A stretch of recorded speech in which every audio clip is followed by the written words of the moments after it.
que me gustaría que mientras vamos conversando, vamos tomando algunos apuntes, No se algunas escucha notas. Aquí yo bien. veo la página de notas y la vamos abordando. Una de las cosas que me parece pertinente es hablar un poco de la red, según me ha pedido Gabriela, la red latinoamericana. ¿Ustedes se escuchan bien? ¿O soy yo? No, no se escucha bien. Eh, Podríamos apagarlo Dame un un poco segundo. y capaz podemos mejorar un poco el audio. por ahí lo que podemos hacer, vamos a hacer el que pueda tomar una foto de todos juntos para tenerla, para poder mandársela después a Milcar y después apagar un ratito las cámaras para que de esa manera la conexión sea mejor, si les parece. ¿Quién puede tomar la foto? Bueno, déjame ver ahora. Así la tenemos y después tratamos de ¿Ahora me apagar. escuchan mejor? Igual. ¿Quién puede tomarla? Sí, sí, se escucha bien ahora. Perdón, ¿alguien va a tomar la foto?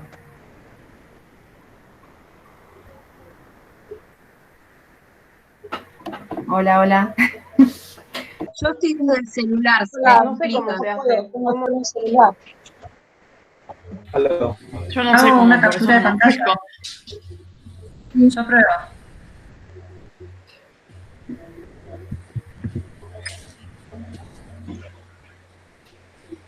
¿Listo? ¿Listo? Buenísimo. Así apagamos las cámaras a ver si se escucha mejor. ¿Te parece, Amílcar?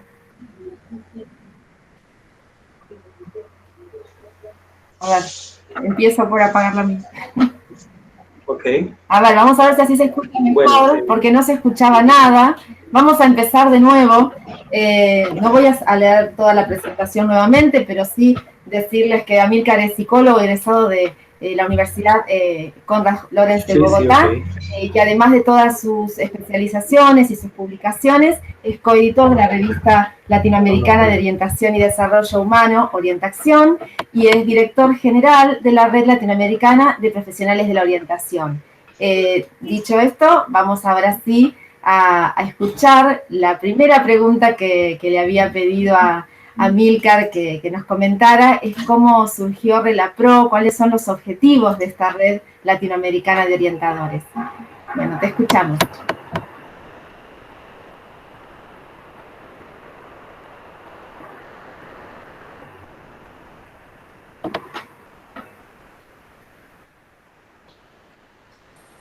Profe abandonó la reunión, Amilcar. Se desconectó, me parece. Bueno, esperemos a ver si se vuelve a conectar. Se notaba que tenía problemas con el sonido.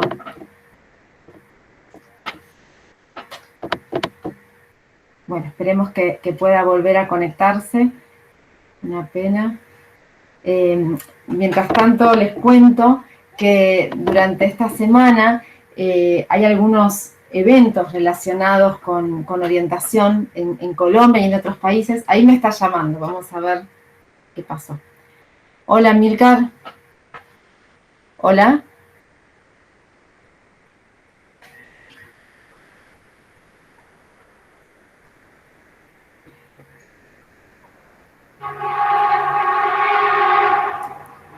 No, lo que pasa que se tiene que hacer por Google Meet. ¿No podemos hacer el intento de nuevo?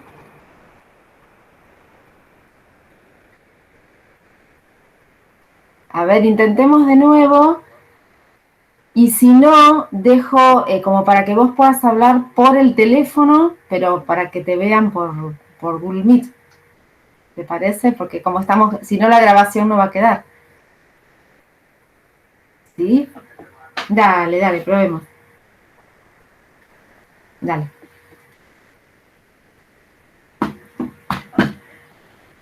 Bueno, ahí me decía, va a intentar de nuevo y si no, va a hablar por el teléfono. Y yo comparto el sonido del teléfono. Vamos a hacer esos dos intentos. Bueno, como les decía, mientras él intenta contactar de nuevo, les voy a pasar, porque ahora sí, ya está todo el cronograma, de todos los encuentros que hay sobre orientación en distintos países de Latinoamérica toda esta semana. Así que cuando terminemos hoy, les voy a poder enviar el link o subirlo al campus. ¿Sí? A ver si logra conectarse. Y si no, haremos que él hable por teléfono.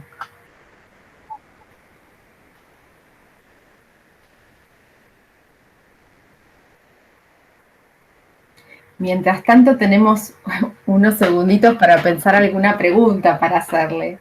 Ahí está, Milka. Sí, ahora sí, te Sí, ya escuchamos escucho. perfecto. Bueno, sí, bueno. Tenés el teléfono, tenés el micrófono apagado. Ay, a ver. Tenés el micrófono apagado.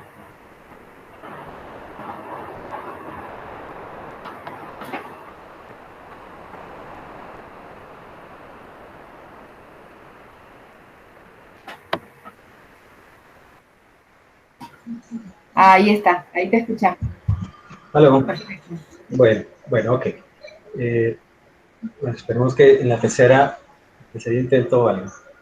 Les comentaba que la red RELAPRO, la Red Latinoamericana Profesional de Orientación, fue fundada en 2005 por Julio González y varios colegas latinoamericanos, entre esos José Nava de México, quienes estaban en un congreso en Portugal, un congreso de orientación en Portugal. ¿Se está escuchando bien ahí?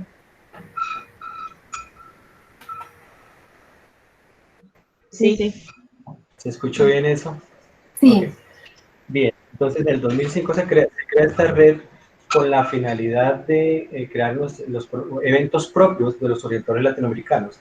Realmente los orientadores latinoamericanos hemos asistido a congresos organizados por la IOPS en ese momento, o la IAEBG actual, y hemos pedido, y se está buscando un espacio propio. Se abrió un poco con esfuerzo el tema de los foros latinoamericanos, pero dependíamos mucho de que otros países, principalmente europeos, norteamericanos, organizaran eventos. Entonces Julio González de Venezuela, como les comentaba, empezó a pensar en por qué no organizar algo nuestro, algo propio de nuestros propios intereses. Generalmente también esos eventos están supeditados a que el español sea o no sea un idioma oficial y que se esté traduciendo en ese idioma, y una cantidad de situaciones pues, muy propias de los eventos masivos. Entonces, ya en el 2015, Julio consiguió organizar el primer congreso de relato asociado con las organizaciones de Costa Rica, el Colegio de Orientadores de Costa Rica, el Sindicato de Orientadores de Costa Rica, el SINAPRO, y otras organizaciones auspiciadas por el Ministerio, realmente todo dependiendo de los recursos que ellos pudieron establecer para este tema. El segundo propósito de la red es desarrollar la investigación en el campo de la orientación. Por eso nos dimos a la tarea de volver realidad esta iniciativa que realmente ha sido de Gabriela, fue la primera que empezó a pensar en una revista, y de hecho el nombre Orientación lo debemos a su creatividad, Orientación. Entonces, a partir de esos dos grandes objetivos nos hemos nucleado. Hemos venido organizando diferentes eventos desde el 2015, luego en 2017 en Buenos Aires, luego estuvimos el año pasado en República Dominicana, nos han invitado a otros países como México, construyendo un modelo propio de orientación, el que ustedes vieron en este video, modelo latinoamericano de orientación transicional para el sentido ético de la vida. Bien, hasta ahí como este gran preámbulo, esa primera introducción para hablar de que la red es realmente una fraternidad, no hay una obligación de pertenecer a la red.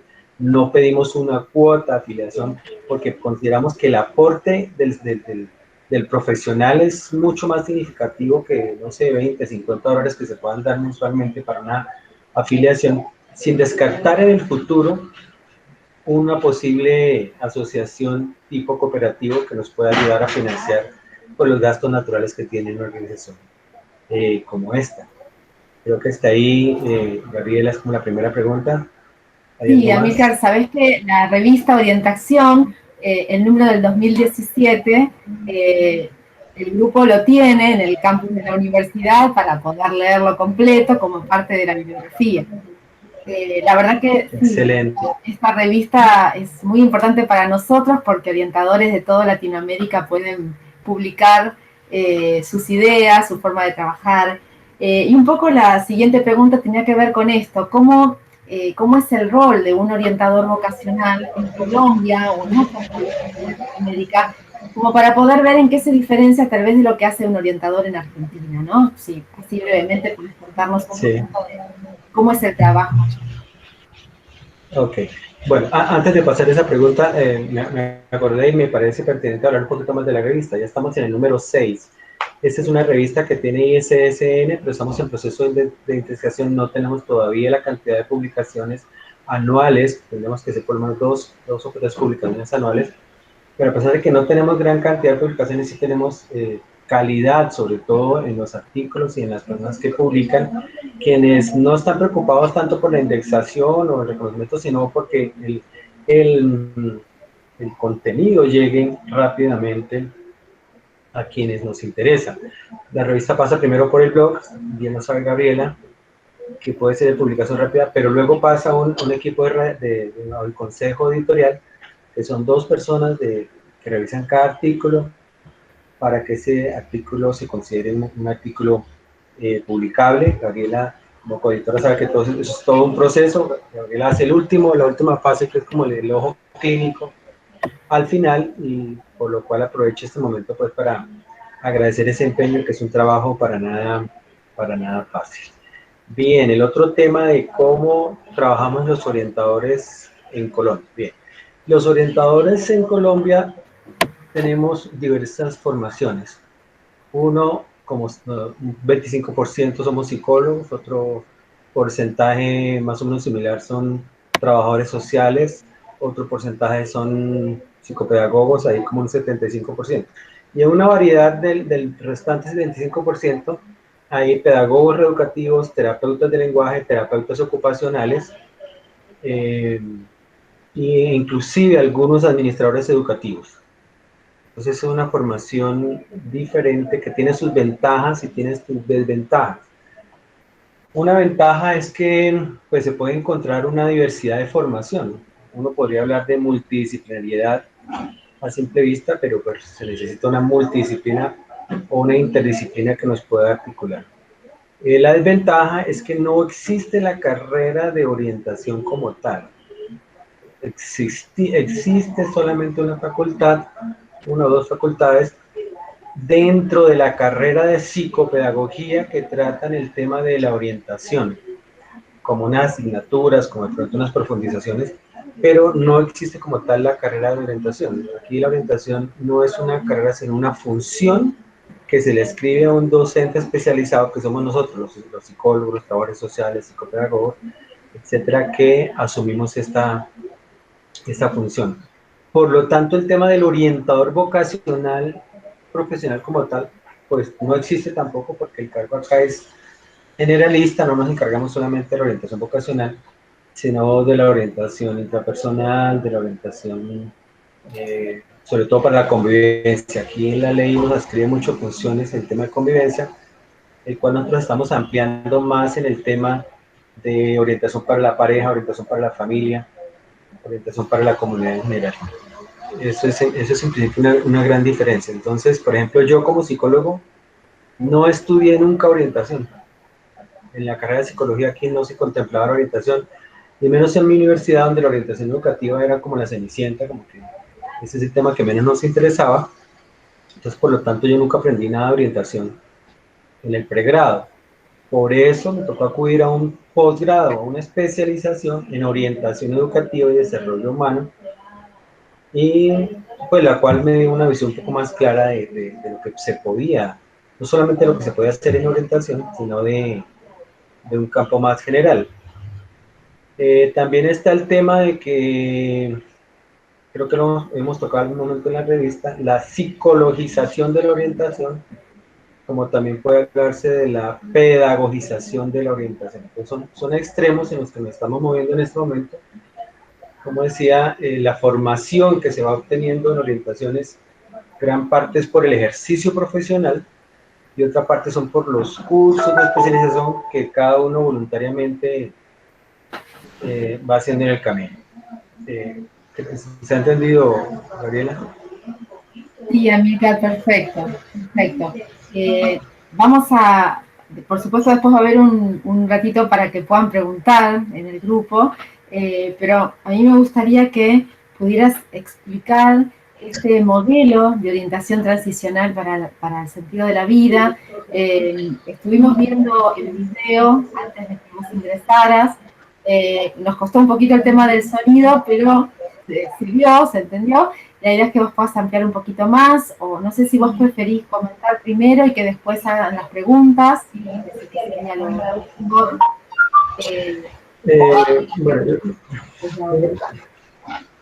voy a apagar aquí esto que me está interrumpiendo. Yo quiero hacer una breve introducción y explicar por qué el modelo latinoamericano. ¿Sí? Bien. Pues como decía, la inquietud también nació de Julio González. O sea, Julio siempre preguntaba, ¿por qué no creamos nosotros nuestro propio modelo? Y él había escrito varios textos, algunos muy conocidos en el mundo latinoamericano, y decían, bueno, sí, me parece interesante, pero ¿de dónde arrancamos? Entonces, una de las grandes motivaciones fue justamente la realidad de la orientación en Colombia, que es diversa, no multidisciplinaria, sino de diversas profesiones. En esta medida, tenemos, bueno, yo hice mi tesis de maestría, perdón, ¿qué fue? Sí, de maestría.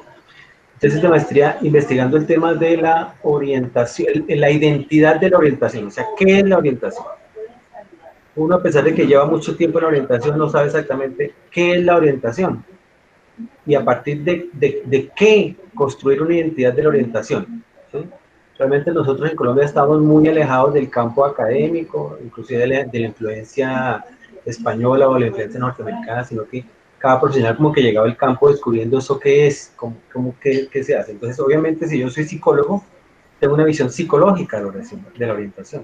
Entonces, yo llegué en mis primeros años a hacer orientación a partir de la psicología, trabajando sobre la teoría de los autoesquemas, autoestima, autoimagen, autorrealización, autoconcepto. ¿Sí? Y eso mismo tampoco estaba claro. Entonces tocó en la literatura investigar y sabemos que hay diferentes enfoques. Entonces yo empecé por ese lado. Empezamos a definir qué es la identidad personal. Entonces, a partir de definir la identidad, digo, bueno, la identidad puede ser construida a partir del autoconcepto, listo. Entonces la identidad, del self, el autoconcepto, puede ser definido en tres campos. El campo emocional, o la autoestima, yo me quiero. El campo comportamental, lo que yo hago. Y el campo de la autorrealización. Entonces, a partir de eso, dije, bueno, la identidad definida en esos tres grandes puntos sería la autoimagen, el componente cognitivo, la autoestima, el componente emocional, y la autorrealización, el componente conductual. O sea, muy conductista, muy pragmático, pero digamos, en esos momentos me sirvió mucho el conocimiento psicológico para construir un modelo psicológico aplicado a la orientación. Entonces, yo pensé en ese momento que la orientación era psicología aplicada y me funcionó buen tiempo haciendo talleres con los estudiantes acerca de esos componentes, o cómo mejorar su autoestima, el componente emocional, cómo mejorar su autoconcepto, el componente cognitivo, y cómo mejorar su autorrealización, el componente conductual. Entonces, a partir de esos elementos dije, bueno, ¿cómo construyo la identidad de la orientación? O sea, ¿qué es la orientación? En ese momento, en la tesis de maestría, planteé el razonamiento de que la orientación se construye con base en las relaciones que yo tengo alrededor mío. Si lo construyo a nivel del individuo, puedo decir, yo me construyo en relación con el otro. Entonces, yo soy hijo, yo soy padre, yo soy esposo, yo soy hermano, yo soy amigo, yo soy empleado, yo soy funcionario, yo soy orientador. Eso es una forma de construir la identidad en función de las relaciones que tengo con el otro. Entonces, eso fue el planteamiento que yo hice en la orientación, y la orientación aquí en Colombia, las relaciones que tiene la orientación en Colombia son relaciones de tipo intersectorial. Tenemos relaciones con el sector salud, con el sector bienestar, con el sector protección especial, principalmente. Esas son las relaciones principales que tenemos con las instituciones de tipo gubernamental, lo que llamamos los sectores gubernamentales. No sé si allá tienen esos mismos conceptos o si es claro como lo estoy diciendo para ustedes. Y depende mucho del modelo que tenga cada orientador. Me pareció muy interesante lo que planteabas hace un ratito sobre la pedagogización y la psicologización de la orientación vocacional, ¿no? Cómo cada uno, de acuerdo a su pregrado, a su formación inicial, va a desempeñarse de diferente manera, va a desempeñar de diferente modo ese rol de orientador. Por eso nosotros tratamos en la cátedra de orientación de ver diferentes modos de hacer orientación para que cada uno pueda construir su propio rol profesional. No es que imponemos uno, hay que hacer ese. Pero bueno, todo esto que decís de la autoestima, la autoorientación y demás, sí, nosotros vemos el enfoque de resiliencia, la importancia que tiene la autoestima como pilar fundamental en la orientación, y por supuesto, cómo la autorrealización, el sentido, es como el paso, el sentido último, ¿no? De elegir y de construir un proyecto de vida. Bien, ok. Entonces déjame, yo articulo esto con lo otro. Entonces, la orientación en Colombia, si yo pudiera definir la orientación en Colombia, la definiría como una orientación disciplinar, ¿sí? A partir de la disciplina que cada orientador tiene como pregrado. Claro. Si soy psicólogo, lo veo psicologistamente. Si soy pedagogo o psicopedagogo, lo veo desde la pedagogía. Si soy trabajador social, la veo desde el trabajo social o desde lo sociológico, ¿cierto? Entonces eso me permitió pensar, bueno, si esa es la realidad en la que vivimos, el modelo latinoamericano tendría que contemplar esas tres visiones. Decimos que es necesaria la visión psicológica, pero no es suficiente. Decimos que es necesaria la visión sociológica del trabajo social, pero no es suficiente. Y tampoco es suficiente la visión pedagógica. Entonces lo que estamos diciendo es que esos anhelados equipos interdisciplinarios son ideales, pero no los tenemos solamente por el hecho de que, bueno, cuando yo ingresé había equipos interdisciplinarios donde había un psicólogo, un trabajador social, un psicopedagogo y un terapeuta. Pero no por el hecho de que nos sentábamos en el mismo sitio, de que trabajábamos en el mismo escritorio y que íbamos a las mismas escuelas, teníamos una interdisciplina. Seguía cada uno yuxtaponiendo, pegando uno al lado del otro su trabajo sin que, aquí decimos, no sé si se dice igual en otras partes, tratando de no pisar la manguera al bombero de al lado, tratando de no afectar al otro, tratando de que mi forma de pensar psicológica no ofendiera a los psicopedagogos o no ofendiera a los terapeutas. Entonces vivimos una gran época de revoluciones paradigmáticas en términos de cómo, o sea, al fin de cuentas, ¿a quién le hacemos caso? ¿Al psicólogo, al trabajador social, al psicopedagogo, al terapeuta? Cuando se está atendiendo un caso, cuando está haciendo una intervención grupal. Entonces, esta visión unidisciplinar de un solo ojo, por decirlo así, pues nos creó muchísimos problemas y nos sigue creando muchos problemas. Por eso, porque no existe una interdisciplina que nos articule a todos los profesionales que intervenimos en el campo, sin sumarle el tema de los profesionales de la salud que también tienen relación en algunos momentos con la orientación en las escuelas cuando existieron enfermeras, médicos en los equipos de orientación, en equipos de bienestar. Entonces, a partir de esto, no sé si soy claro, se empezó a generar el tema de cuáles son los ejes fundamentales que tiene la orientación, que debe tener la orientación o que puede tener la orientación. Entonces dijimos, listo, tiene que haber un eje psicológico necesariamente, tiene que haber un eje sociológico y tiene que haber un tercer eje pedagógico. Básicamente, eso significa es traducir los conocimientos psicológicos y sociológicos al ámbito pedagógico, a un modelo pedagógico. Por eso decimos que el modelo de orientación transicional para el sentido ético es un modelo pedagógico.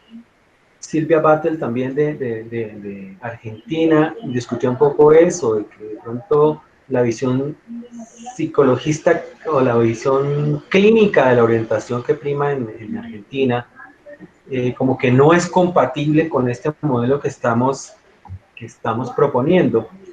Pero lo que yo afirmo es que finalmente, aún el psicólogo clínico, yo soy psicólogo organizacional de base, tanto el psicólogo clínico como el psicólogo organizacional necesitan modelos pedagógicos para hacer su trabajo.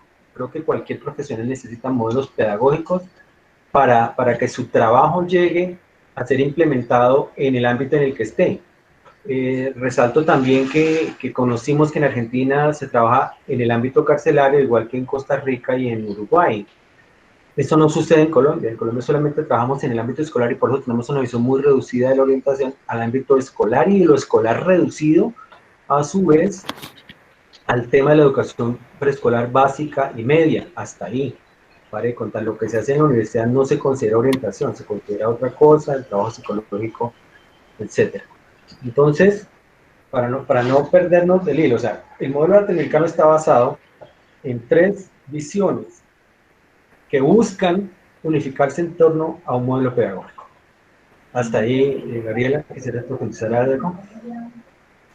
Perfecto, Amílcar. ¿Querés comentarnos un poquito sobre estos postulados del modelo para que después puedan hacer las preguntas de los alumnos? Ok, sí, perfecto. Entonces, cada uno de estos 3 ejes tiene sus propios postulados, pero el postulado, lo que hemos llamado el postulado cero, que me gustaría que lo discutiéramos más a fondo, el postulado cero, que es el tema de, bueno, volvamos al enfoque, al tema del ¿no? La orientación transicional para el sentido ético de la vida. O sea, cada una de esas palabras tiene una razón de ser, una razón de estar allí. Entonces, la palabra clave o fundamental que yo vería aquí, espero que todos lo vean, es la palabra vida. Orientación transicional para el sentido ético de la vida. Entonces, si yo como orientador pretendo intervenir en el tema del sentido de la vida, antes que todo tengo que tener una reflexión acerca de qué entiendo por vida.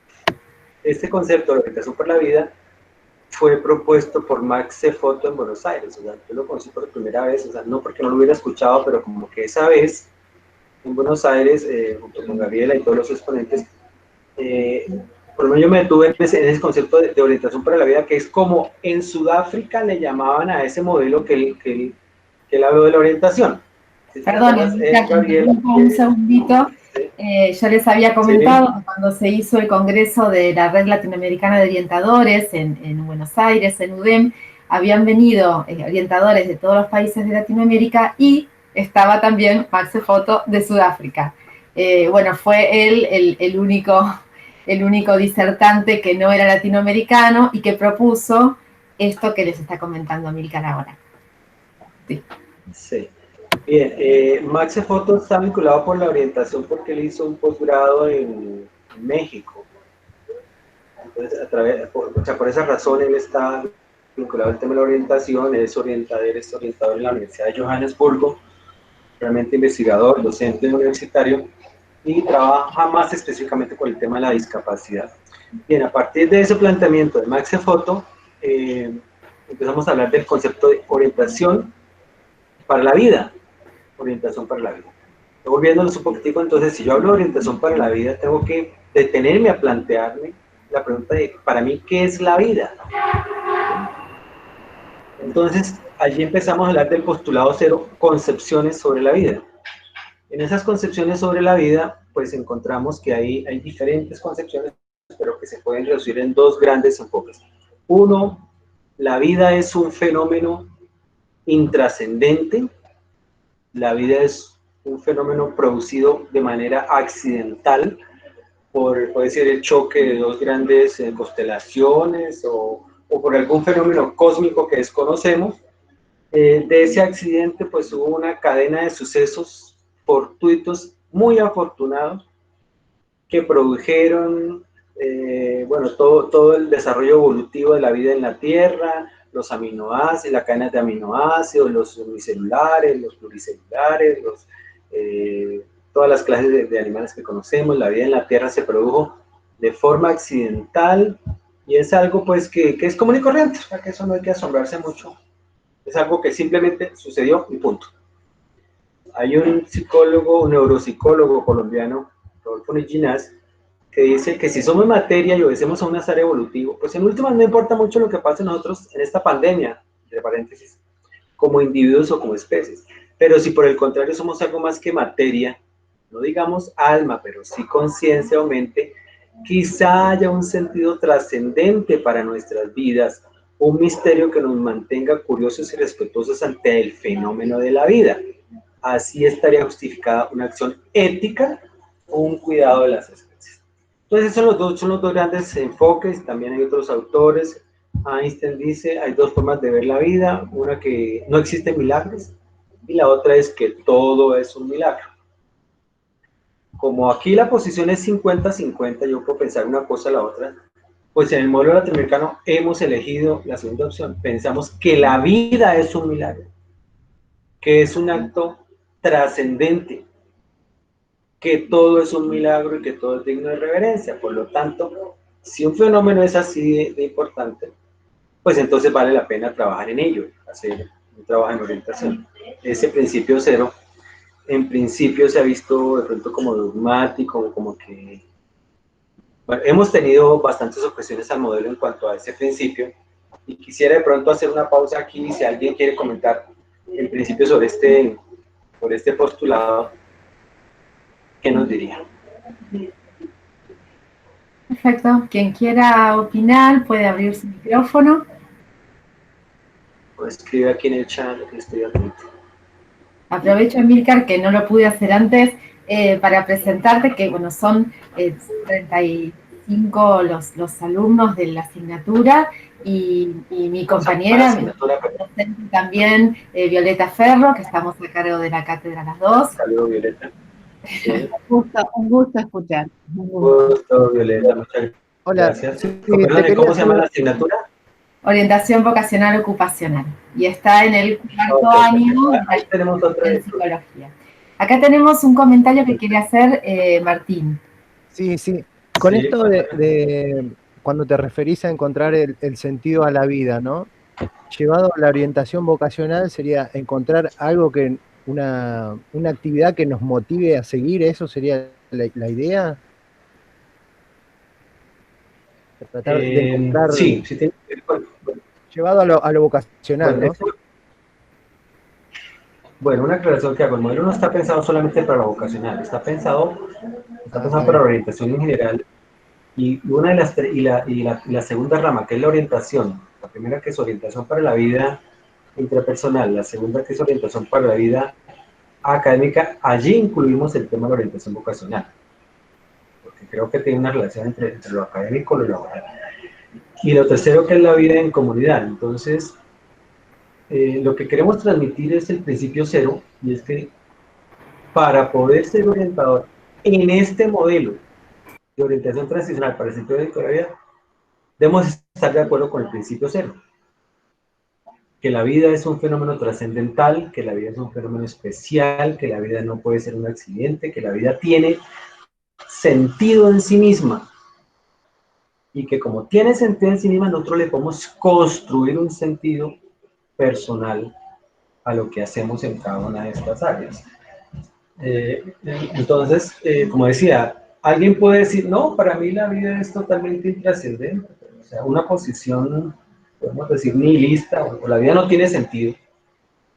Y nosotros hemos dicho, no, la vida sí se le puede construir sentido. La vida no tiene sentido de la forma en que encuentro la definición de la vida pegada en las paredes, o que la encontré bajo una piedra, o que la encontré a no.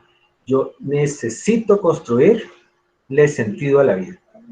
Esa es una posición filosófica clara en el modelo que nos dice, a partir de allí, ese es el punto de partida, esa es la piedra angular. Si le quitamos esa piedra angular al modelo, el modelo se cae absolutamente todo. Todo depende de ese postulado cero como convicción de que como orientadores debemos trabajar es para la vida, en pro de la vida, no en contra de la vida. Nosotros no somos tanatólogos, que serían los especialistas en la muerte, ¿no?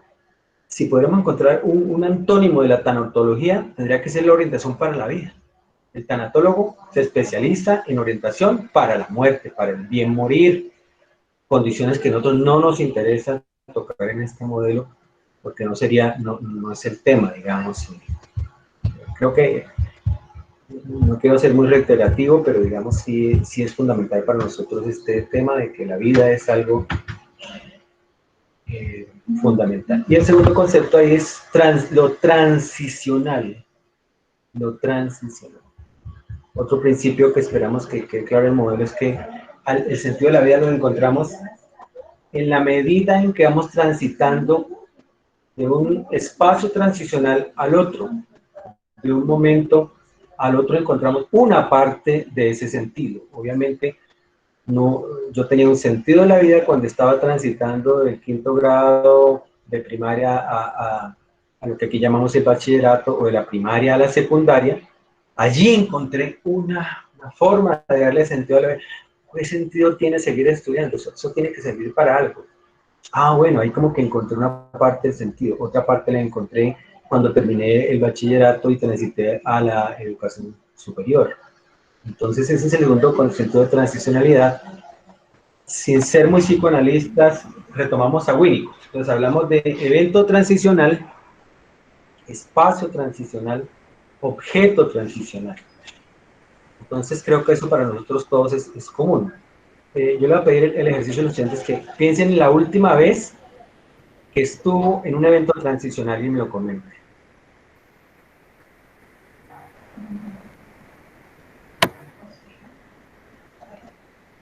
No se amontonen, de a uno. A ver, acá María Guadalupe escribió en el chat, ahora, la pandemia. Un momento transicional. Eso podemos considerarlo exactamente, un evento transicional, es un evento y además transicional mundial, ¿no? Para que todos nos afecte.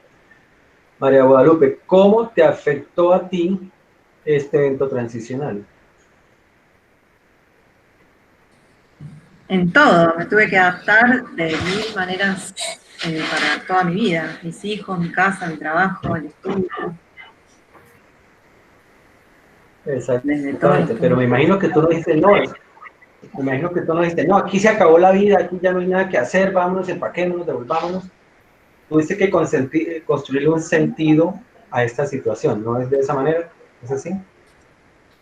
Sí, lo seguimos haciendo creo que cada día, sí. Exactamente, entonces a eso me refiero yo, que los eventos transicionales nos permiten construir un nuevo sentido a esa nueva trayectoria de vida. Hay una trayectoria que ya vivimos, hay un momento en donde viene otra trayectoria, pero que si yo no le construyo el sentido, pues termino diciendo lo que había dicho, o sea, no, aquí se acabó el mundo, aquí ya no hay nada que hacer, esto devolvámonos, como has dicho, pues, no nos devolvemos, sino que construimos sentido a pesar de las circunstancias que pueden ser adversas. No creo que sea la ideal para la sociedad ni para nadie. Vivir de esta manera, pues, todo el tiempo conectado a una pantalla, todo el tiempo encerrado, con temor de salir a la calle, con 3 y 4 protecciones. No.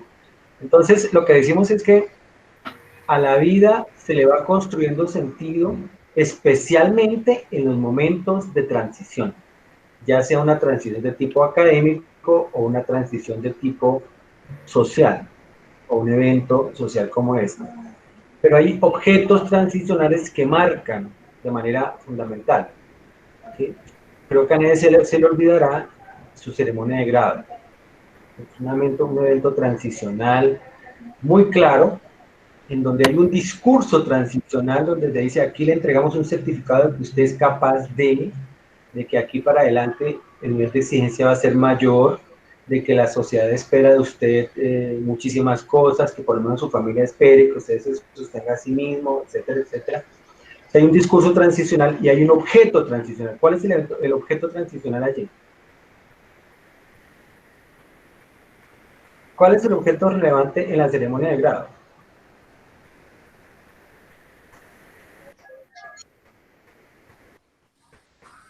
Objeto transicional. Sí, diga lo que la tiene en la punta de la lengua, ¿qué es lo que le entregan a uno en la ceremonia de grado? El título. Claro, el título, exactamente. Ese es el objeto transicional. ¿Sí? Ese objeto lo certifica y dice, mire, aquí está la prueba, aquí está firmado con 3 y 4 firmas del rector, el decano, el director de la carrera, si quieren se lo firmamos por delante, por detrás, aquí se colocan, en esa época, en mi época se colocaban sellos por todas partes, por delante, por detrás, le mandaban uno al Ministerio de Educación, o sea, le remachaban a uno que sí, era verdad que se había graduado. ¿Sí? Entonces, esos eventos transicionales, esos eventos de cambio, nos permiten encontrarle un sentido a la vida. A eso nos referimos con la orientación transicional. Pero hay unas transiciones que nosotros, como estamos muy metidos en el mundo académico, le damos mayor importancia. Aquí es relevante la transición del grado quinto al grado sexto, porque allí cambia la metodología, ya no es una sola profesora o dos o tres, sino que ahora son 9 profesores, cada uno pide lo suyo como lo más importante, el muchachito ya decide si entra o no entra a estudiar, muchos se quedan por fuera con los amigos, pierden el año porque no se les dio por entrar todo el año a estudiar, porque parece que psicológicamente no asumieron esa transición, no asumieron esa transición. Están físicamente del otro lado de la pared, porque es el mismo colegio, pero no han asumido psicológicamente lo que implica esa transición, el sentido que tiene estar del otro lado de la reja, las responsabilidades que tiene, la libertad que tiene, los compromisos que asume y cómo los asume. Entonces consideramos que allí en esos momentos de transición es mucho más importante intervenir en la orientación, que no puede estar todo el tiempo detrás de los muchachitos, pero sí debe hacerse presente en esa transición, por lo menos en lo que llamamos típicamente la orientación de los años 80, 90, que es las técnicas y hábitos de estudio. Eso es lo que hacemos los orientadores en los años 90.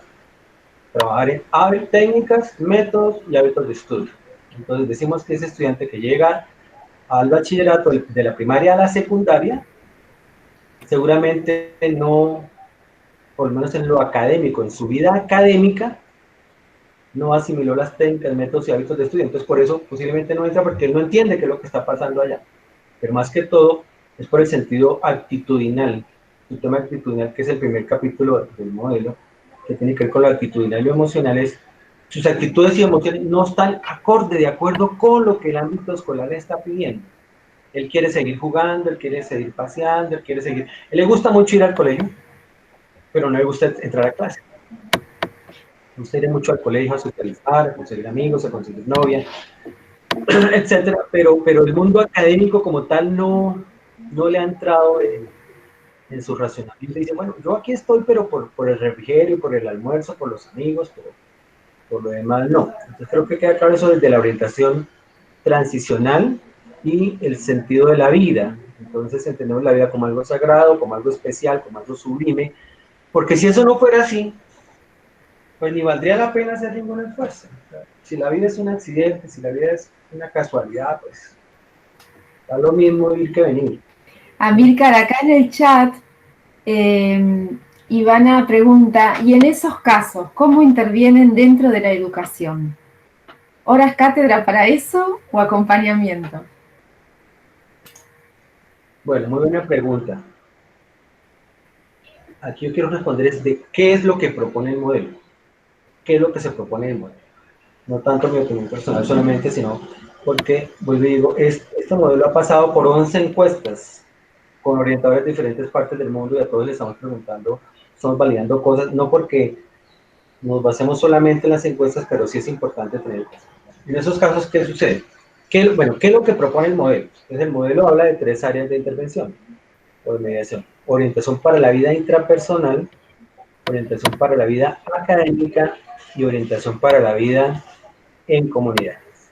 Entonces, me salto el segundo capítulo para volver puntuales. Lo que proponemos como fórmula mágica, como receta, porque algunas veces decimos, no, es que los orientadores no tenemos recetas, que es que no hay una fórmula mágica. Y decimos, sí hay.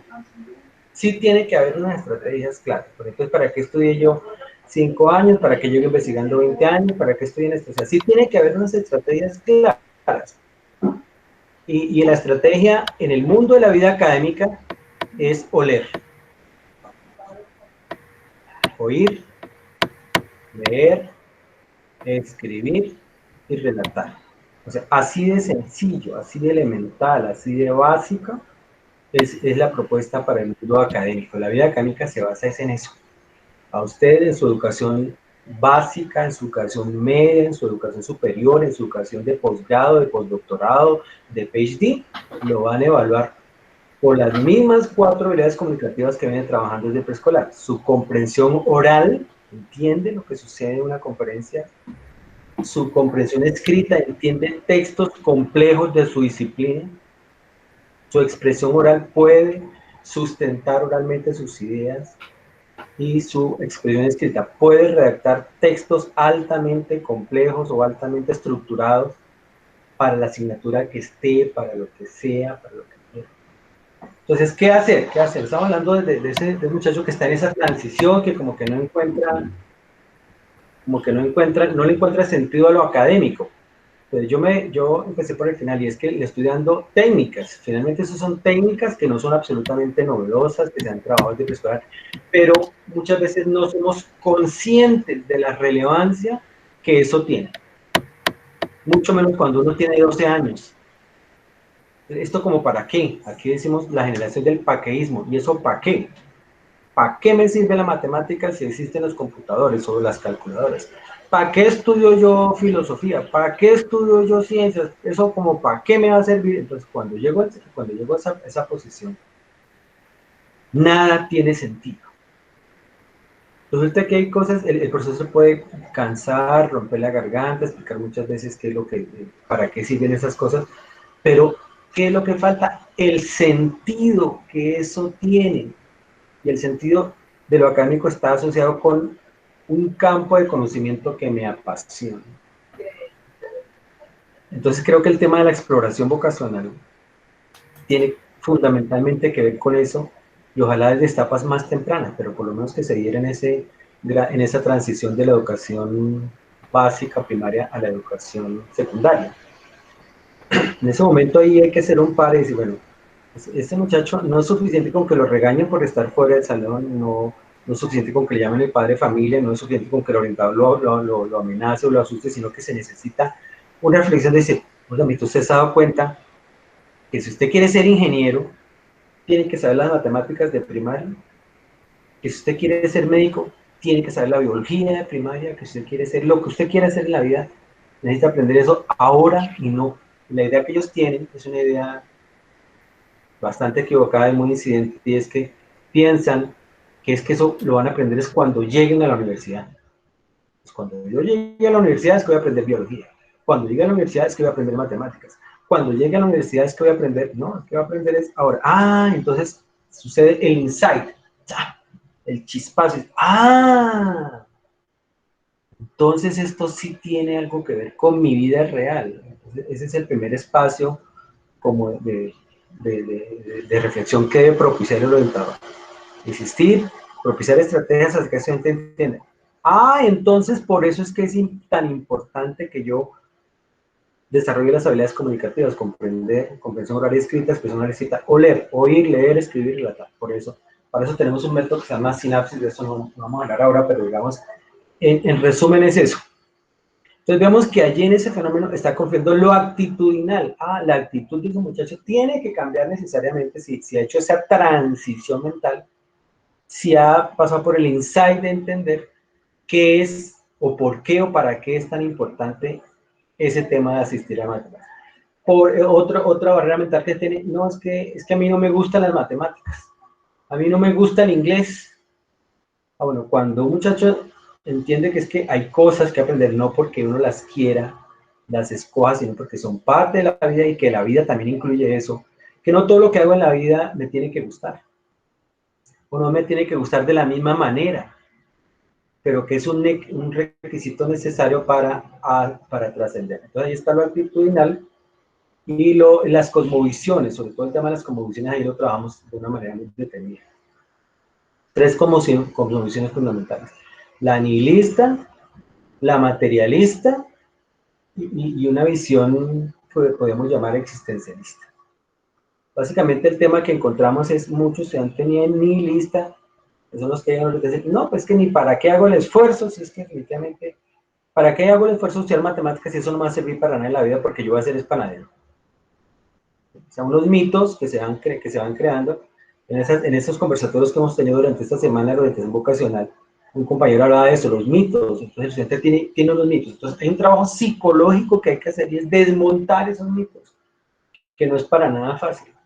Ahí está el primer componente de orientación para la vida intrapersonal, el segundo componente de orientación para la vida académica y laboral, porque es que lo académico no puede estar desligado laboral. Todo lo que yo estudio es finalmente para trabajar, así sea como poeta, y la orientación en la vida en comunidad. Bien, ¿cómo vamos ahí?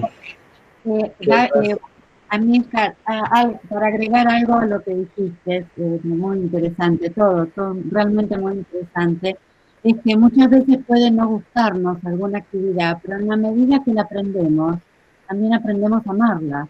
Y es muy lindo ver cómo a través de la vida, determinadas circunstancias que desagradaban pasaron a ser parte de alegrías o actividades vocacionales nuevas que se fueron construyendo. Uno aprende a amar todo lo que hace. Viole, vos tienes escrito algo en el chat también, una pregunta.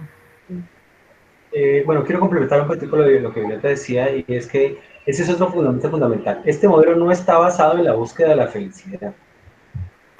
No está basado en la búsqueda de la felicidad. Está basado en la construcción de sentido, que son cosas muy parecidas, pero diferentes en esencia. A ver si me explico de una mejor manera.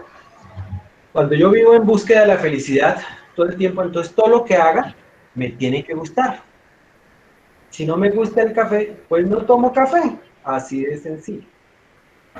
Si no me gusta levantarme temprano, pues no me levanto temprano, porque yo estoy buscando en la felicidad casi como un sinónimo del placer permanente, y que todo el mundo tiene que girar en torno a mí, y que todo tiene que ser bonito, y que yo no tengo por qué tener problemas. Entonces, de eso no estamos hablando más bien de la línea que trabaja Gabriela desde el punto de vista de la resiliencia, es entender que la vida no es una trayectoria lineal, estable.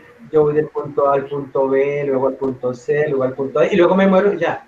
No, ese modelo está pensado más en la montaña rusa, ¿no? La vida tiene sus altibajos, y justamente por eso esos altibajos es lo que es lo que me hace pronto más atractiva, porque qué pereza, qué jartera, como decimos acá, que todo plano, que todo igualito, que nunca tuve un impasse, que nunca tuve. Ahora, tampoco es la búsqueda del sacrificio y, no sé, el estoicismo por una. No. Aquí tampoco vivimos en el tema de sufrir por sufrir. No. Es la resiliencia que nos permite ir asumiendo cada paso y darle sentido aún a los momentos más críticos, más dramáticos de la vida. A eso se le da sentido. ¿Cómo le dio Víctor Frank sentido a estar en un campo de concentración viendo a la gente morir todos los días? ¿Cuál felicidad? ¿De qué felicidad me están hablando? Pues no es el tema de la búsqueda de la felicidad, sino de la construcción del sentido en cada una de las cosas en las que me toca asumir. O sea, si yo quiero llegar al punto B, C o D, pues hay unas trayectorias y cada trayectoria tiene una esencia. Entonces el adolescente tiene una visión muy, muy cortoplacista, muy reduccionista, y una lectura de primer nivel. Una lectura de primer nivel de la realidad significa que me quedo en lo literal. No, a mí me dijeron que me iba a ir muy bien en el bachillerato o en la educación secundaria. Sí, mijito, le dijeron eso, pero entiéndalo de una lectura crítica, siempre y cuando usted se acomode personalmente, se acomode académicamente y se ajuste socialmente. Si no, pues usted tendrá que asumir la vida de una manera diferente. ¿Sí? Entonces, eso sí quiero dejarlo claro, y me gustaría que Gabriela profundizara un poquito el tema de la resiliencia, porque esto no se trata de la búsqueda de la felicidad, esto no es buscar el oro al final del arco iris. Sí, por supuesto. Bueno, yo no quiero robar tiempo hoy con esto de la resiliencia, que lo vamos a ver en todas las clases, porque es algo que saben que es mi debilidad, el enfoque, pero sí, lo estuvimos hablando ya con el grupo, y sabemos que la independencia, la introspección, la iniciativa, la creatividad, el vínculo con los otros, el sentido del humor, el compromiso social, son todos pilares que hacen que podamos construir ese sentido. Entonces, más allá de la adversidad que nos toque atravesar, siempre tenemos esta posibilidad de construir a pesar de todo eso, ¿no? Y esto está íntimamente ligado al sentido que le damos a la vida. Yo quería, en los últimos minutos que tenemos, que puedan hacer alguna otra pregunta y Amílcar, que nos puedas dejar, además de este modelo, algún consejo desde tu punto de vista para quienes quieran dedicarse a ser orientadores. Yo puse ahí una bueno, dale, Violeta. Sí, Violeta está, la escribí ahí. sí, la estoy viendo. Sí, quería saber si puedes profundizar el tema de la psicologización. Bueno, muy bien. Entonces, ustedes se dan cuenta que aquí los psicólogos nos apasionamos con el tema de lo emocional, ¿no? Y como que nos quedamos ahí pegados y podemos hablar una cantidad de horas acerca de eso, pero estamos buscando una visión equilibrada de la orientación. Si bien lo psicológico, y más que lo psicológico, lo filosófico tiene un componente importante. ¿Sí? Qué bueno poder articularnos con los profesores de filosofía en las facultades, en los colegios, para hablar con los estudiantes acerca de este tema de la cosmovisión. Lo que hemos dicho hasta el momento es que el primer componente de la actitud tiene que ver mucho con la cosmovisión. ¿Cómo veo yo la vida? Si la veo como algo sublime, como algo digno de ser vivido, pues me esfuerzo. Si no, pues no vale ni la pena. En lo académico, oler, que espero que esa sigla de oler se les quede a todos, oír, leer, escribir, relatar. Y el tercer componente de la vida en comunidad. Violeta decía, la psicologización, sí. La psicologización significa que hemos creído que la orientación es psicología aplicada. Y resulta que no. Por lo menos como yo lo veo, no. Hemos creído que la orientación es psicopedagogía aplicada. Yo diría que en ese componente sí, pero no es solamente eso. Y que alguien podría decir que es trabajo social. Entonces, no. Entonces, psicologización tiene que ver con que sí reconocemos a la psicología como básica y necesaria, pero no suficiente. Sí reconocemos a la sociología necesaria y no suficiente. Y a la pedagogía como la herramienta fundamental por el cual hacemos llegar los conocimientos, tanto en el ámbito clínico, como en el ámbito comunitario, como en el ámbito escolar, como tal. O sea, esa camisa del discurso tiene que ser necesariamente un modelo pedagógico. Bien, entonces el tercer componente del modelo, que es la vida en comunidad. Entonces hemos identificado algunos elementos para decir.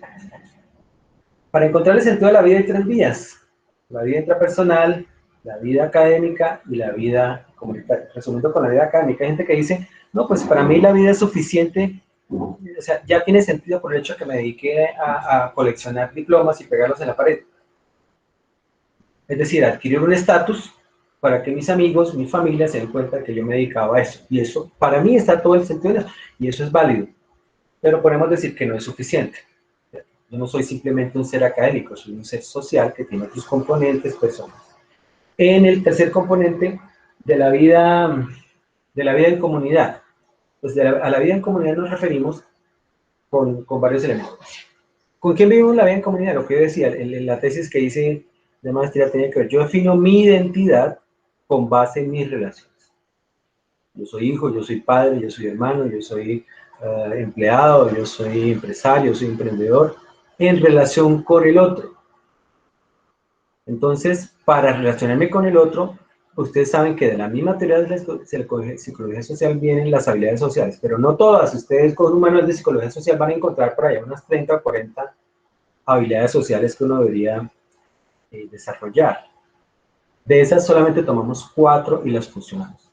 Entonces hablamos de que para vivir en comunidad, para vivir en pareja, para vivir en familia, hay que aplicar por lo menos 4 componentes. Uno, lo que es el liderazgo empático, que no es el liderazgo solo, es el liderazgo en función de cómo afecta al otro mis actitudes frente a un proyecto. O sea, la vida siempre requiere de un liderazgo, ya sea en la pareja, alguien tiene que asumir el liderazgo, él o ella, o uno u otro, pero alguien tiene que asumir un liderazgo.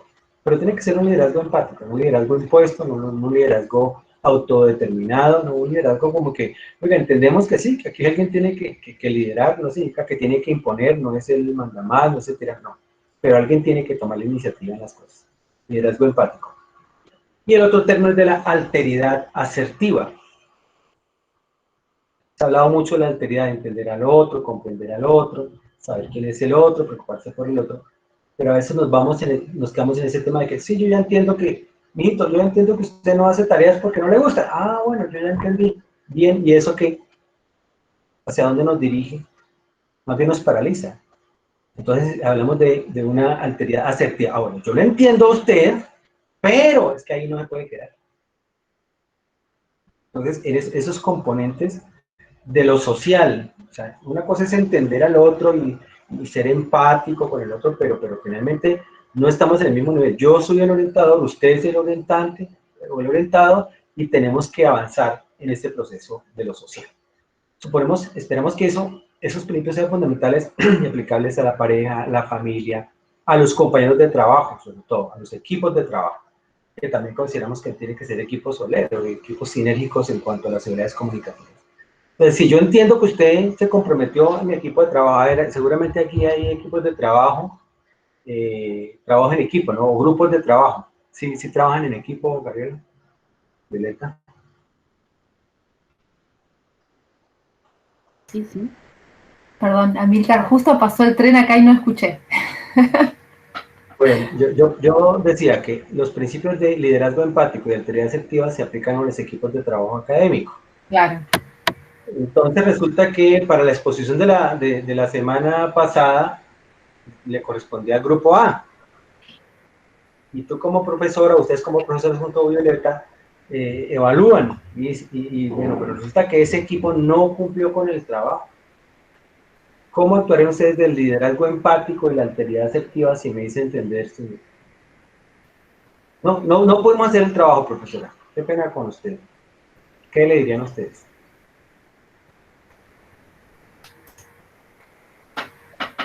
Por supuesto que ahí se necesita una reflexión, ¿no? De cómo tengo en cuenta al otro. Sí, yo tengo en cuenta al otro. Entonces yo te digo, mira, profesor, es que realmente yo estuve muy ocupado, tuve mucho trabajo en la casa, mi esposa me puso a lavar los platos, me tocó hacer el mercado. No, si usted viera, eso está hecho un desastre.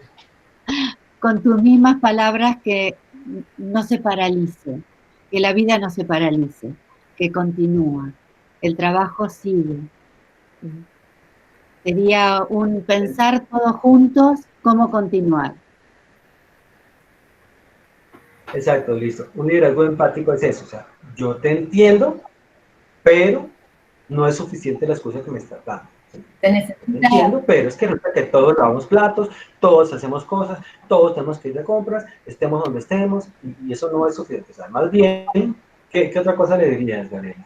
No, decía que como decíamos hace unos días en una de las clases, cuando hablamos de empatía tenemos que tener en cuenta dos componentes, no solo lo emocional, sino también lo intelectual. Entonces, pensar juntos, tratar de ponerse en el lugar del otro, pensar cómo está pensando esa persona en ese momento, y también qué es lo que está sintiendo, ¿no? Y acompañar desde ahí, porque uno desde su lugar puede hablar muy fácil sin saber cuál es la situación que está viviendo el otro. Entonces, creo que el liderazgo empático tiene que ver con esto. Por eso vos decías, no un liderazgo cualquiera, no un liderazgo que se base en el poder que puede dar un rol determinado, sino un liderazgo que tenga que ver con el servicio, con estar al servicio del otro y con entenderlo. Algo de esto hablábamos la semana pasada, justamente en este grupo. Además, preguntarles al grupo qué necesitan para llegar a la meta. O sea, focalizar la necesidad del otro. Bien, exactamente. El liderazgo está enfocado a metas, ¿sí? Si yo me quedo simplemente entendiendo al otro, listo, puede ser empático, es más, nos ponemos a llorar, yo me le echo la mano en el hombro y lloramos de esa pandemia y todo lo trágico, pero eso no lo impulsa hacia el futuro. El liderazgo está enfocado a metas, pero tiene que ser un liderazgo empático. El otro principio de la alteridad asertiva es, bueno, el empático es emocional, la alteridad aquí lo tomamos más como lo que digo. Yo entiendo sus circunstancias, pero le exijo un nivel de compromiso y se lo exijo de manera asertiva. ¿Sí? Yo le exijo, o sea, Bueno, listo, de pronto le perdono la primera, de pronto le entiendo que el grupo no sé qué, pero aquí vinimos fue a cumplir con unos compromisos autoimpuestos, porque entiendo que nadie que llega a la universidad llega ya obligado. Creo que el papá ni la mamá lo llevaron allá obligados, si usted tiene que estudiar psicología, o tiene que estudiar pedagogía, o tiene que hacer esto, no sería lo normal. Entonces, esos son los principios que pensamos fundamentales en ese componente de la vida en comunidad.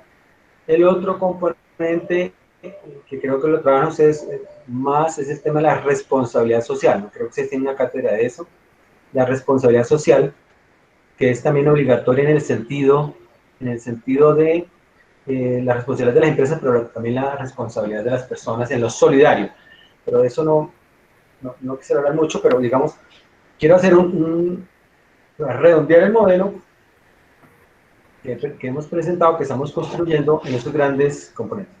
Esperamos que el modelo sea un modelo práctico, no que sea un modelo, sí tiene mucha teoría, pero eminentemente práctico, para que usted como profesional de la orientación que se está formando en ese campo, cuando llegue tenga unos referentes, unos 3 grandes sets de referencia, y no caiga ni en el psicologismo, ni en la pedagogización, ni el sociologismo, porque el sociologismo también, que vamos a hablar un poquitico de eso, es, no, yo entiendo, el pobre muchachito no tiene internet en la casa, no tiene con qué comer, mire que la mamá le pega, que fulanito lo molesta, y dice, pues sí, yo entiendo eso, pero ¿qué hacemos desde la orientación? Yo no puedo irme a la casa del muchachito a darle comida, ni le puedo conseguir trabajo al papá, ni le puedo emplear a la mamá, ni le puedo comprar la ropa, o sea, son cosas que nosotros desde orientación no podemos resolver. Nosotros lo que podemos hacer es, desde el punto de vista pedagógico, transformar la concepción de vida, de pronto incidir en la transformación de la concepción de la vida que tiene la familia, porque nos hemos olvidado que el tema fundamental acá es la familia, en su relación con el estudiante. Entonces, el psicologismo también se ha criticado por entender al estudiante solo.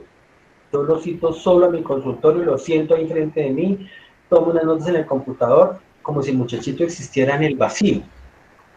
Entonces trato yo de reflexionar con él, decirle, mijito, entre a clase, mire que eso es importante para la vida, pero resulta que en la casa o no le dicen absolutamente nada, que es el peor de los discursos. El peor de los discursos es no decir nada, no importa si usted va o no va a clase, no me importa si usted entra o no entra, no me importa si usted quiere o no quiere. Ese es el peor de los discursos. O en el peor de los casos, o en un panorama igual de malo, y es que la familia no es el motor que necesita ese muchachito para salir adelante. Si no hay una familia detrás, es muy difícil. Así es difícil con una familia, pues mucho más cuando se tiene una familia ausente. Está allí, pero parece que no le aporta mayores cosas al estudiante. Entonces, eso esperamos que este modelo tenga la visión psicológica, la visión sociológica y la visión pedagógica para encontrarle sentido a la vida académica, a la vida intrapersonal y a la vida en comunidad. ¿Qué sentido vivir en comunidad en este momento de pandemia, por ejemplo? Son momentos de reflexión más que una instrucción específica. Alguien colocaba que sí, que hacemos horas extras, horas cátedras. Sí, también. ¿En qué sentido?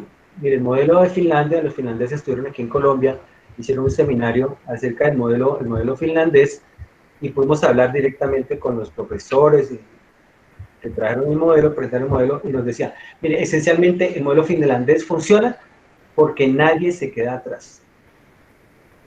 Porque nadie se queda rezagado. Si usted le da mal en matemáticas, sí señor, horas extras y va en la jornada contraria y aprende matemáticas. No es suficiente con que el orientador le dé 2 o 3 charlas y lo compensa de oler y todas las cosas. No, tiene que aprender matemáticas y a eso es que usted tiene que quedarse. Entonces sí se necesita hacer un trabajo adicional que no necesariamente es de orientación, pero que sí tiene que estar articulado con orientación y decirle, mire, ya pasó por orientación, ya estudiamos sus condiciones familiares, no tiene problemas familiares esenciales, no tiene problemas intrapersonales relevantes, no tiene problemas actitudinales, tiene problemas específicos de comprensión en un área muy específica que tiene que superarla con un tutor. Punto. Esto ya no es más de reflexión. Esa es, según lo muestran los finlandeses, el éxito de su modelo. No dejan nadie atrás, nadie se queda atrasado, todo el mundo hace lo que tiene que hacer cuando lo tiene que hacer, y si no, horas extras. La milla extra de la que siempre se habla, el trabajo adicional que hay que hacer en muchos casos. Sabes, Amílcar, que no dejar a nadie atrás es también el lema de los Objetivos de Desarrollo Sostenible. Y nosotros cuando hablamos de orientar también para el compromiso en la cátedra, nos referimos también a esto de pensar aquello que estudio, aquella carrera que una persona elige, qué puede aportar con eso al mundo, ¿no? ¿Qué le puede aportar a su comunidad? Y como el gran objetivo de la Agenda 2030 es no dejar a nadie atrás, me parecía como hacer este paralelo, ¿no? Entre lo que vos decís sobre la vida académica y también aquello que nosotros hacemos como orientadores, que es no solo ayudarlos a elegir una construcción de proyecto de vida que les permita ir construyendo felicidad, como decías vos, no buscar, sino construir, sino también pensar a través de eso que se elige, cómo ayudar a los otros a no quedar atrás y a construir su propia felicidad, ¿no? Me parece que esto como Sí. que puede sintetizar todo también con esto. Sí, finalmente es eso. El modelo Ubuntu de Sudáfrica nos está enseñando eso que decía Gabriela, o sea, construir, o sea, la vida no se puede, no se le puede, o sea, no es concebible la vida o los proyectos de vida solamente en función de lo que yo quiero. No, es en función también. Una forma de ser empático, una forma de ser asertivo, una forma de alteridad es eso. Entender que la vida se hace en conjunto con el otro, que no es simplemente de una forma aislada que se vive la vida. La vida se le encuentra sentido y también se le encuentra felicidad en función del otro. ¿Sí? ¿Qué tal la vida cada uno aislado? Cero diciendo que, no sé si saben, pero la Gran Bretaña, Inglaterra, creó el Ministerio de la Soledad hace 2 años. Y eso nos habla, o sea, nos dice muchas cosas de esta cultura y de esta sociedad, ¿no? Una sociedad que cada vez está más sola, más aislada, menos preocupada por el otro. Esperamos que con este enfoque de orientación volvamos un poco a ese sentido, sobre todo lo solidario que había comentado yo. Eso también es parte del modelo y pensamos que en estos tiempos, no solamente por la pandemia, sino en estos tiempos actuales, tenemos que unirnos mucho más contra esos modelos opresores. No estoy hablando de una posición ni socialista, no, es más bien de una posición comunitaria, en donde estos modelos nos están diciendo que definitivamente o nos unimos o el sistema nos aplasta. Y ese tema de la solidaridad es un modelo, es una parte de la propuesta del modelo, en donde nosotros podemos trabajar con las familias, modelos de desarrollo solidario, de desarrollo comunitario de tipo solidario, que sería asunto pues de otro tema, pero creo que eso sería la esencia del modelo. Bien, bueno, tenemos unos minutitos nada más. Si hay alguna pregunta final, es el momento.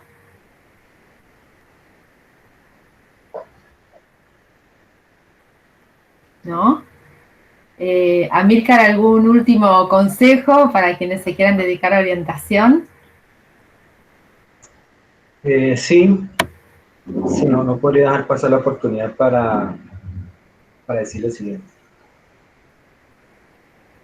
Lo que un profesional aprende, lo aprende en el camino, pero lo aprende mejor y más rápido cuando lo escribe. Somos de la cultura de la oralidad, somos buenos aquí, como decimos, para echar carreta, para hablar paja, para decir una gran cantidad de cosas, pero muy malos. Por lo menos a mí me cuesta mucho trabajo sentarme a escribir.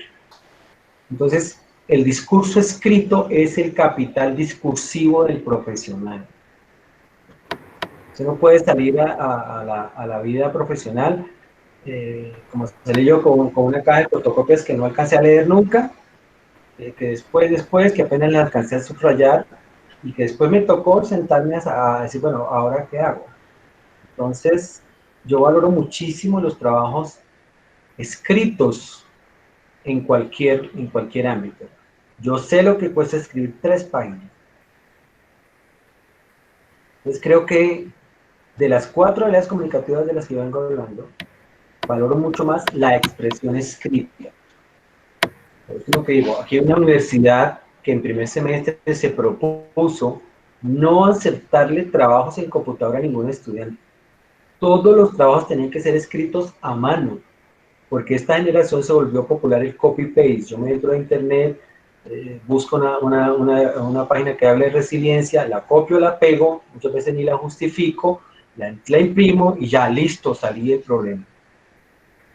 Entonces, creo que ese tema de sacarse uno hasta las tripas a veces para poder escribir algo coherente es súper fundamental en la vida académica y profesional.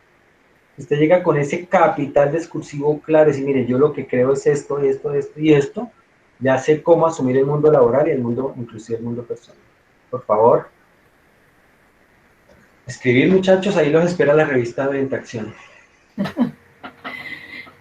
Bien, bueno, Amílcar, te agradecemos muchísimo por esta visita. Fue un honor y un gusto recibirte. Acá te están agradeciendo en el chat también. Así que bueno, si no hay ninguna otra pregunta, nada más, te despedimos y agradeciéndote mucho. A usted, muchísimas gracias, Violeta, y a ti. Muchísimas gracias por esa invitación. Cuenten aquí conmigo cuando sea posible. Bueno, les dejo de tarea, ya que los profesores acostumbran a dejar tareas. Ven los videos de las entrevistas de orientación vocacional que estamos trabajando en esta semana en Colombia, con la colaboración de orientadores de Argentina, de Chile, de Uruguay, de México, de Venezuela, de Colombia, y yo creo que les van a enriquecer muchísimo en su trabajo. Bien. Muchísimas gracias. Que pasen. Muchas gracias, Amílcar. Gracias. Yo ahora les voy a pasar el link para que puedan ver también estas entrevistas que estás comentando. Gracias. ¿Quieren ahora prender las cámaras? Porque puedo, ahora volvió el sonido. Claro, para sacar una última foto todos juntos. Puedo sacar la foto que hoy no podía escuchar ni responder. Adelante, todos prenden sus cámaras. Adelante, adelante. ¿Escuchen? Les estoy dejando aquí mi correo electrónico, amilcarronal@gmail.com. Muy bien. Muy bien. Bueno. ¿Todos pueden prender las cámaras? No, no pueden. Ahí está. Muy bien. Muy bien, muy bien. Estamos sonriendo. Bueno. A ver, de nuevo. Perfecto. Más sonrisa. Tienen que saco esto.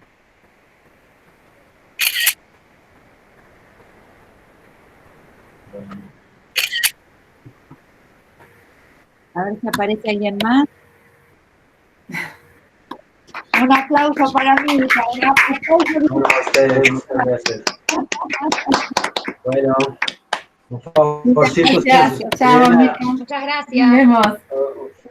Un favor final, se suscriban a mi canal de YouTube, que necesito los 2 suscriptores. Por favor, se suscriban a mi canal de YouTube. Gracias. Ok. Hasta luego. Vamos a anotar. Bueno, chao. Chau. Voy a Bueno, nos vemos. Nos vemos el martes. Muchísimas gracias. Chao, Amílcar, gracias. Ok, bueno, hablamos. Chao.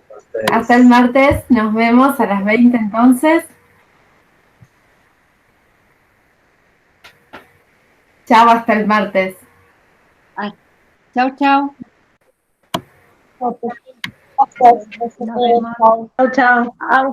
hasta el martes. Hay que apagar la grabación, Gaby.